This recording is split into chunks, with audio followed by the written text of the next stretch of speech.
So as promised, I'm going to talk about my gear choices for my recent West Highland Way trip. I'll also break down some of the costs that I incurred, such as campsite prices, how much the train tickets cost, things like that really. But before I dive into all of this lot, I just really wanted to say that the West Highland Way, you can do it however you want to do it. You don't need any of this gear at all. There are services out there where you can walk from one stage to the other, stay in a hostel or a bed and breakfast. You can still camp it and get all of your gear transferred to the next site for you. So everybody's different. I chose gear that was suitable for me. Some people might choose to take more gear than this, whilst for other people, this is mega overkill. Anyway, with that out of the way, let's crack on with the video. So this is pretty much all the gear that I took for 7 days on the West Highland Way, with a few little extras, for the night in the hotel and the journey back down home from Glasgow. I'll start with my backpack. I took the Atom Packs Mo EP50. I actually wanted to take the 60 litre version because I did have a few things strapped on the outside, but my friend Andrew, he borrowed that one. I chose this one because it had features like bottle pockets, there is a storage section under the bottom here, hip belt pockets, loads of additional storage space and bungee options. But the main reason it's incredibly comfortable for me, I've used it over many miles, and this trip we did 107 miles in total, so I wanted to be able to carry all this lot comfortably. I didn't take any sort of pack cover, but I do use a dry liner, so all of my things like sleeping bag, clothes and stuff went in there. I say sleeping bag, but I took a quilt. This is the UGQ Outlaw, which is it's like a cross between a quilt and a sleeping bag. You can zip it all the way up if you want to. I had it open all of the time, and let's be able to move around. Its comfort rating of 0 degrees, but we didn't get anywhere near as low as that. I'm not sure of the weight of this, but it is down filled and it compacts down really small. In fact, I've got no idea how much my pack weighed. Didn't really care, to be honest with you. I decided that these were the things I wanted to take, so I just packed them and took them. I've been guilty in the past of worrying too much about how much something weighs, but obviously the lighter it is the better, but comfort sometimes comes first. So moving on to the rest of the bed, I took the Flextail R50, the mummy version. It is not my lightest, it is not my warmest sleeping pad, but it is probably the most comfortable one that I've got at the minute. It is quite thick. These side baffles are slightly higher than the centre ones and they stop you rolling off the pad. I slept really comfortable on it. I didn't bother taking the pump. I didn't want something else that I had to charge up, so I used my X-Bed schnozzle bag, and that valve there actually fits in so you can pump this up with it. It's not perfect though. It is quite slippy, so I am going to have to do a little fix, so I'll do a video. I'll probably put it on Patreon. I'm going to run some silicone sealant down these baffles here, just a little strip, and that will stop it slipping around on the bottom of my tent. It's also not the easiest pad to pack down. If you've got the pump with it, you can suck out all of the air, but the insulation in it, it does expand quite a bit, so you've got to roll it really tight to get it back in its bag. But for the price and the comfort, I rate it.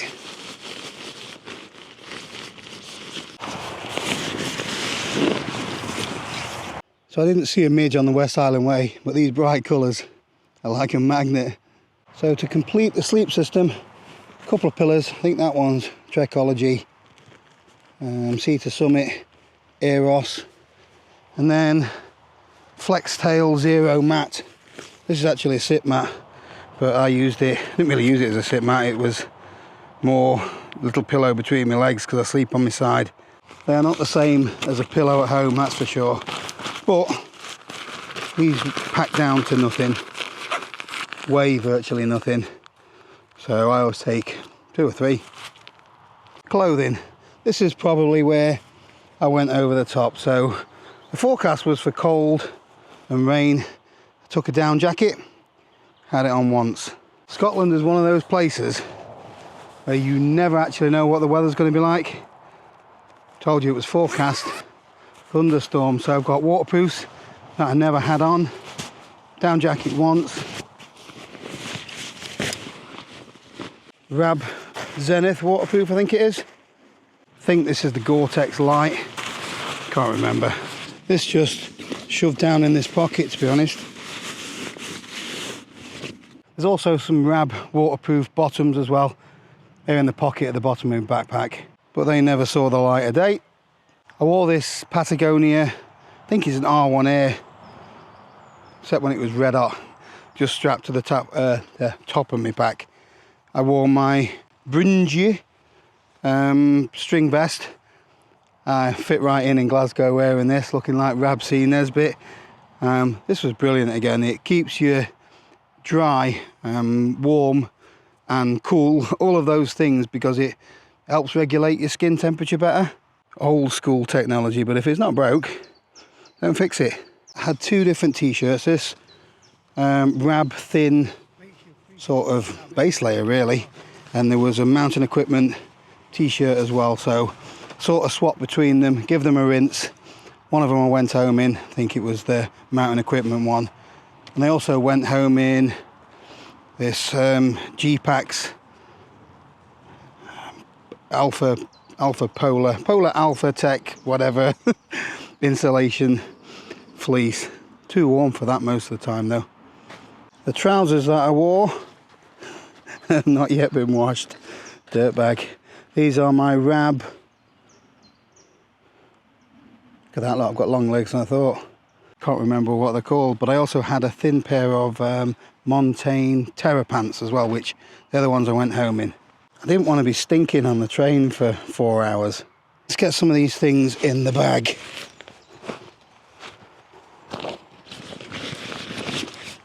Overkill really for clothes. I store my clean clothes in this sort of pillow stuff sack. Undercrackers. These, just bought a new pair, 2 new pairs actually. Step 1, they are brilliant. They're good for moisture wicking away. They also stop the chafing around here, which can ruin your trip.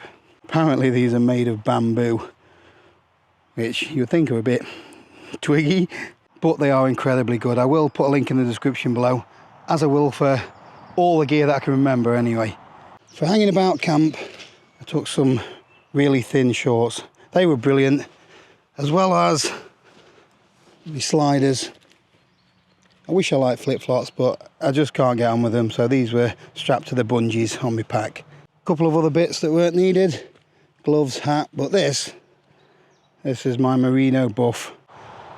This was brilliant. Kept the sun off my head, it kept me cool, it kept me warm, I could wipe the sweat away. It was so versatile. A buff is a really good investment. There's a few fun bits left. We'll start with the stove, I think. Cook set, I used a Toaks 750mm pot with the Soto Windmaster stove. Obviously I took my orange mug from sea to summit. Plan was always to eat out when we could, but we did take 3 or 4 dehydrated meals plus some porridges, instant porridge for breakfast. Yeah, I kept all of my food in a plastic bag. Still got a couple left actually. Chicken curry. Towel for the shower, very small. And there's my towel for wiping everything else, tents and things. So strapped to the outside of my pack, I had a solar panel. Last time when I did the Cumbria way, struggled sometimes to get plugged in. So I made the choice to take this. I have done a video about it, a free one, which I'll link in the description below over on Patreon. If you haven't joined us on Patreon yet, you can do that for free. Link will be in the description below. I tested this at home and it performed really well for me actually.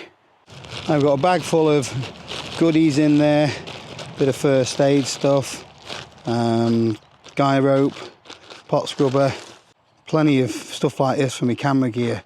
That tended to be stored inside my atom packs. I did take a little power bank with me, the Nightcore NB10000. I took a head net. Wow, I didn't need it in Scotland. We were so lucky with the weather, so lucky with the midges. No ticks either. I did actually spray all of my gear. So the tent, my clothes, backpack, they all got sprayed with Sawyer's permethrin. Don't know if it works, but I didn't get a tick on the whole trip. A few little essentials. Water filter, I took the Catatin B3. Toiletries. Trowel, although didn't need to dig a hole. There's loads of places where you can stop along the way for toilets. To be honest with you, that is the reason why I chose to stay on campsites. I wanted to be able to use the toilet, I wanted to be able to have a shower after a long day, get something nice to eat, just to be able to wander off a little bit without worrying about leaving your gear. And also when I go to places like Scotland or Wales or the Peak District, I like to support the local communities a bit and spend a little bit of brass there anyway. I'll be talking about wild camping and campsites in a moment. The last couple of bits of gear worthy of a mention, obviously the tent. So I took the Terra Nova Solar Photon 2 and it was brilliant, to be honest with you. So I wanted a tent that I could separate the inner and the outer easily. Although we were forecast rain, when it comes to that I prefer an inner pitch tent first. I can keep the fly sheet when it is really wet in a separate bag. If you're quick when you're pitching and taking stuff down, your inner tent doesn't really get wet at all, and it's so easy to maintain once you get in there. This particular one packs down to nothing. It's only about 880 grams or something like that. And it's 2-person, which means it's 1 person plus your backpack. But it meant I could keep all my gear inside, away from the critters and stuff like that. The tent was probably the toughest decision for me, really. Thought about the Durston X-Mid, but I wanted just that little bit of extra space inside. The OEX Bandicoot 2 was also in the reckoning, but it's almost twice the weight of that, and that's an ultralight tent as well. I'll show it in a bit more detail in another video though. Probably the weirdest bit of kit that I've taken. An umbrella. I know a few people that take brollies with them. It is the ultimate breathable waterproof. If it's just a short little shower, just pop this up, and it was great. I only had it up 2 or 3 times. But it meant I didn't have to take my pack off. I could keep the pack, the solar panel dry, even though it is waterproof that. Yeah, great for light showers, just a little bit chunky and heavy. And absolutely useless if it's windy. Shout out DJI. This is the camera that I use to film 95% of the videos. I took this microphone with me, but mainly use just the audio and one of these wind slayers. It's just quicker and easier. A few video clips with my iPhone 14, and I took my Insta360 with the selfie pole. Waste of time that was, because never came out of the bag. The thing I was concentrating most on was just putting one foot in front of the other. I get the phone out, I got a few notes about what things cost. Right, a little bit of a rundown on the cost of the trip. When it comes to gear, just use whatever you've got. I'm not going to talk about that, but trains, campsites, things like that. So we caught the train from Sheffield to Glasgow, and we did have to change at Manchester. It cost £42.89 for 2 of us, which I don't think is bad at all, 21 each.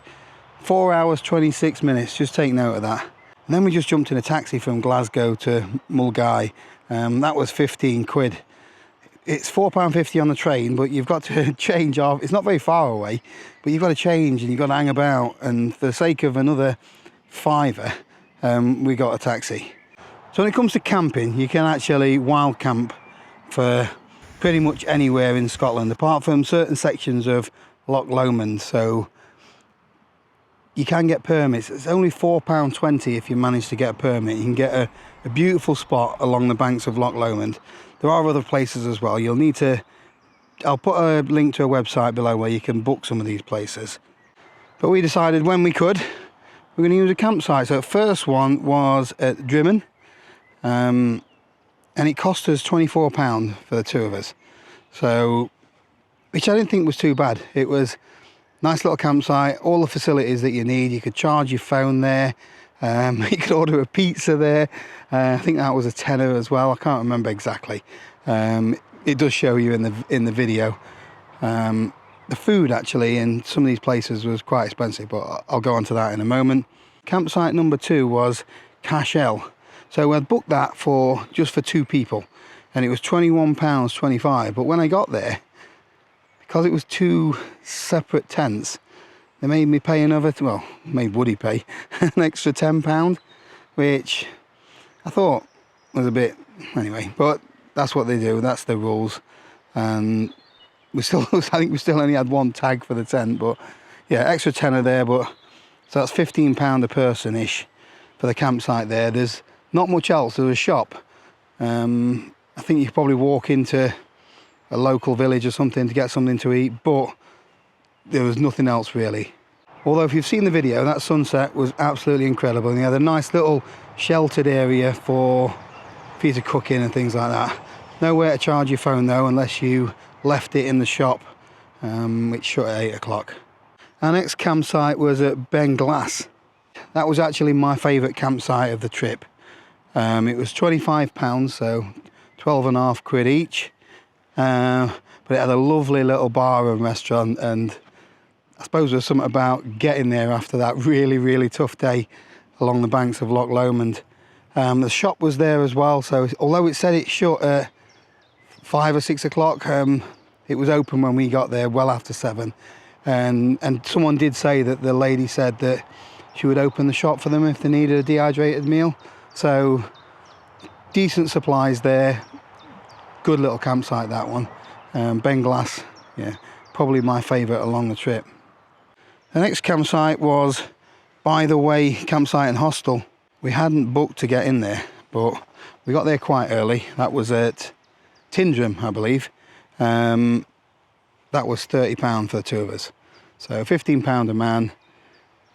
Very nice facilities. Lovely pitch for the tent. And we could walk into the town as well, and haggis, neeps and tatties, which was lovely. But I think it was about 15 quid. The food in a lot of these places was on the higher end for what it was. Especially Balmahar, we went in a pub, I can't remember what it's called, Oak Tree, something like that. I had a ham and cheese toasty, and it was that cheap square ham with a slice of cheese, and with chips. It was £15, and 2 pints. Yeah, so we had a pint, so it was £40 odd anyway for 2 of those and 2 pints of beer. That was a bit steep, that one, but the food in the Tindrum Inn was gorgeous, so probably say it was worth the money. I didn't mention the Ben Glass campsite, so we had beef stew there, homemade. I think that was expensive as well, probably £15-17. We could charge our phone in there though, which was great as well. Yeah, it was really nice food, but a bit pricey. The tenants went down a bit too quick as well. So the next campsite for us was Glencoe, but I wish we'd stayed and wild camped in Inverarran. It was lovely there. That pub was fantastic. The area was lovely, but we needed to get the miles in because we had a train to catch a day or 2 later.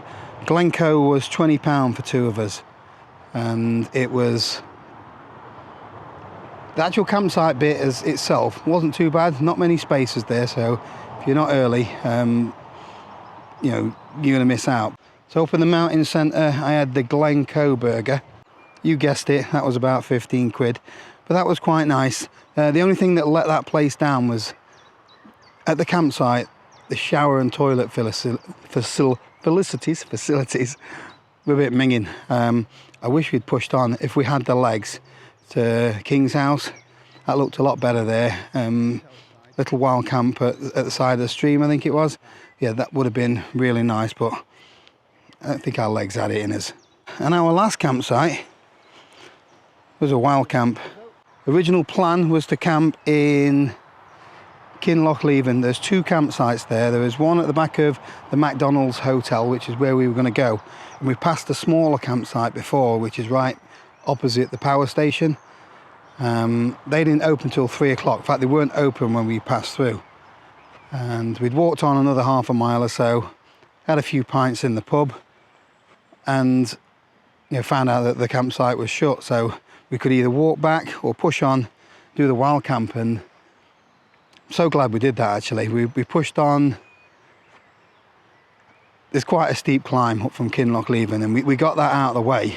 Things levelled off a little bit, and we found this lovely little grass pitch. There are quite a few places along there where you could pitch a tent, especially if you're on your own. We were pitched just 50 yards away from a little stream, so we had access to cold water as well. Little bit of protection from the valley. And after that we pushed on into Fort William, where there's a Wetherspoons right at the finish line. So can't remember what I had. I think it was mixed grill or something. It was a bit ropey. You know what you're getting at Wetherspoons. Not too expensive though. Then it was on the train to Glasgow, where we'd booked a Premier Inn for the night. The Premier Inn in Glasgow was £55, and we had a double room each. Didn't include the breakfast, which was another tenner or whatever it was, but you can go as many times as you like in the Premier Inn. It was really nice to get a good bed though, and yeah, they've upgraded I think in there. The showers and everything were lovely. So in total, I've not added it on here actually, that is £230 it cost us each. So that includes all our campsites, it includes our hotel, all of our train fare, and our taxis. So, but it doesn't include food. So all those meals and odd little beers, you need to, save a few pennies for those. So like I mentioned at the start, you can do the West Highland Way in many different ways. You can choose to wild camp it all the way, save a few pounds here and there. You can choose to stay in hostels or hotels if you've got a few extra quid to spend. I'm not sure exactly, but I think it's about £12 to have your bag transferred each time, which again would have been worth the money for us on the Loch Lomond section, because that was a bit of a killer. It doesn't matter how you choose to do it, I just recommend you give it a bash. It's an absolutely stunning hike. Up there we're one of the best in the UK, that's for sure. So I hope you found some of this video useful. Thank you for watching, and I look forward to seeing you next time.